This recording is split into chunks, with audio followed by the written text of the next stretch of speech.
বর্তমান জমানার যে কয়েকজন লোক আল্লাহ ভুলা মানুষদেরকে, যারা আল্লাহর পথ সঠিকভাবে চিনে না,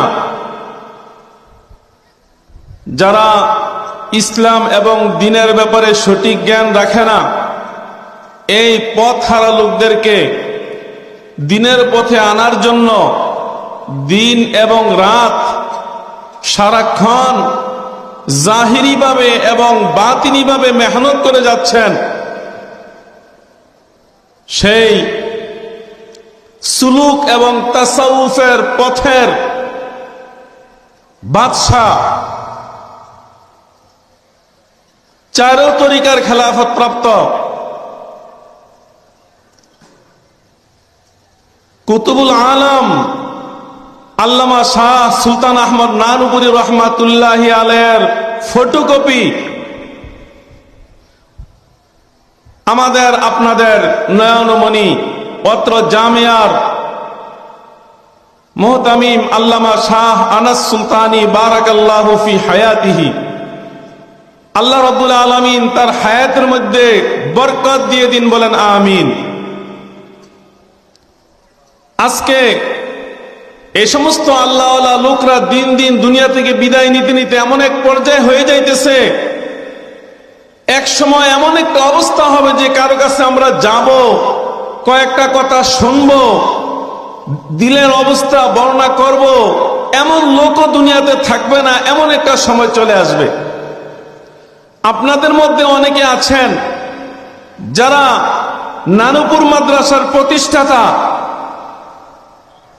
যিনি না খেয়ে মাথার গাম পায়ে ফেলে নিজের জীবনকে পানি করে দিয়ে এই নানুপুর মাদ্রাসাকে যিনি গড়েছিলেন, সেই সুলতান আহমদ নানুপুরী রহমাতুল্লাহি আলাই, যার চেহারাটা একটু দেখার জন্য হাজার হাজার ওলামায়ে কেরামের ভিড় জমতো, আজকে তিনি নাই।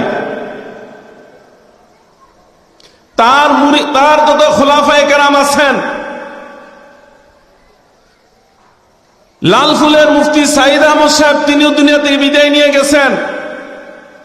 রাবার বাগান মাদ্রাসার সিদ্দিক আহমদ সাহেব রহমাতুল্লাহ আলাইহি বিদায় নিয়ে গেছেন। কক্সবাজারের ইনানি সৌদি আরবের রিয়াল বক্সে থাকেন আব্দুল মাজেদ সাহেব, বহুত বড় বুজুর্গ, তিনি সুলতান আহমদ নানুপুরীর খলিফা, তিনিও বিদায় নিয়ে গেছেন। কুমিল্লা রানীর বাজার মাদ্রাসার আব্দুল ওয়াহাব সাহেব, তিনিও বিদায় নিয়ে গেছেন।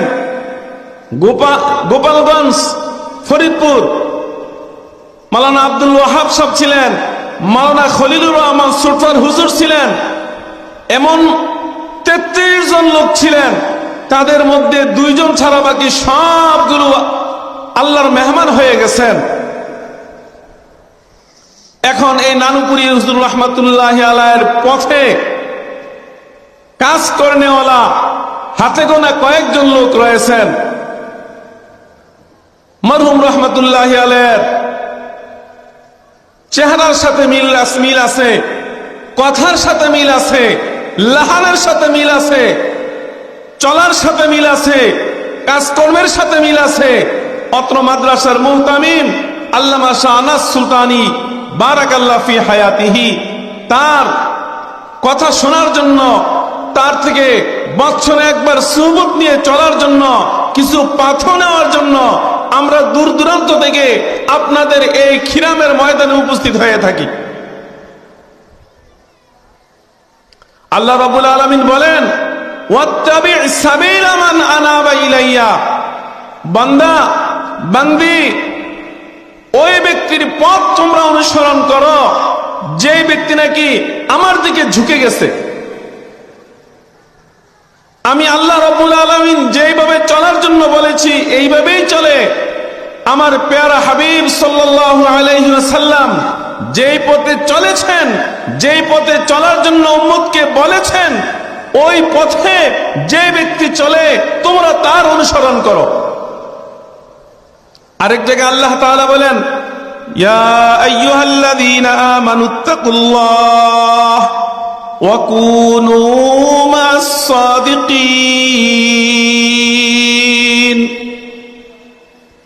আল্লাহ তাআলা বলেন, হে মুমিনগণ, তোমরা আল্লাহকে ভয় করো।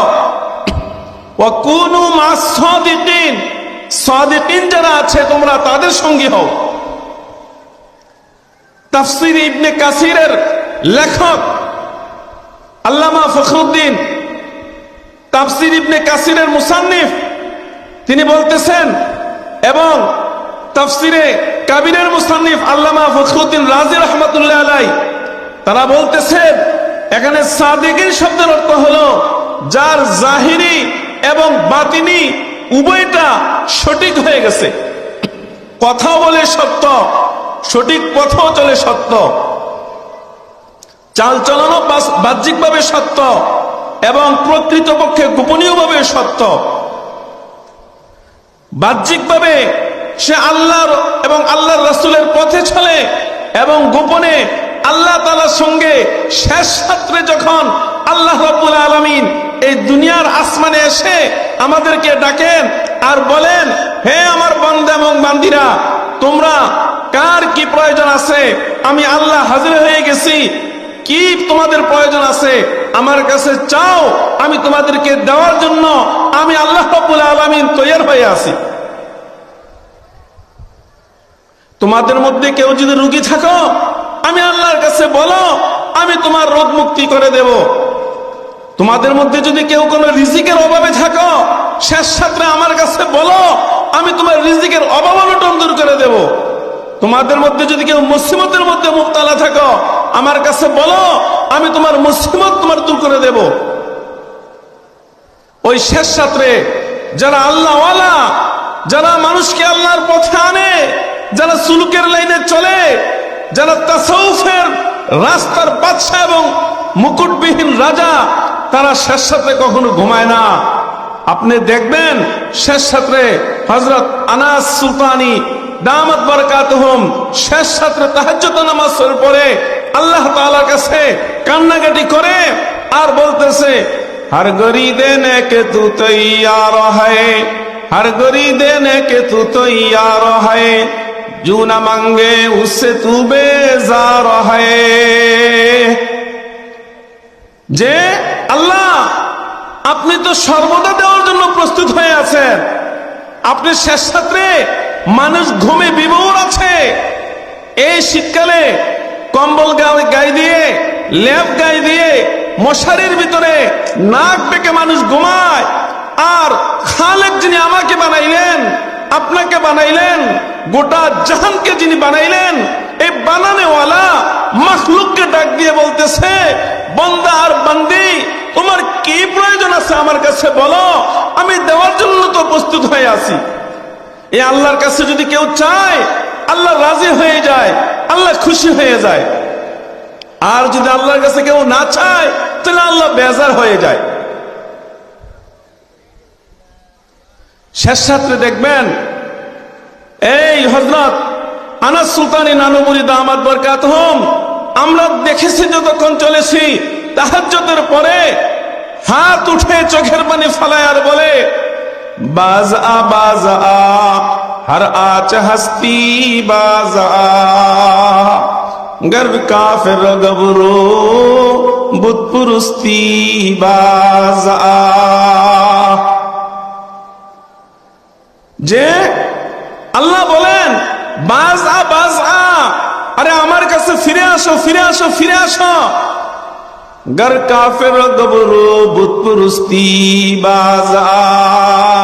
তুমি না বুঝে গুনাহ করছো, না বুঝে তুমি মাজারে গিয়ে সিজদা দিছ, না বুঝে তুমি পীরের পায়ের মধ্যে সিজদা দিছ, তুমি কুফরি করছো, তুমি শিরকি করছো, তুমি নাফরমানি করছো। মানুষ মারা গেলে পীর মনে করে মাজার বানাইছো, মাজারে সিজদা দিছ, তুমি এগুলো না বুঝে করছো। হক্কানি আলেমদের কথায় তোমার দিলের মধ্যে সহি বুঝাইছে, এখন তুমি ফিরে আসো।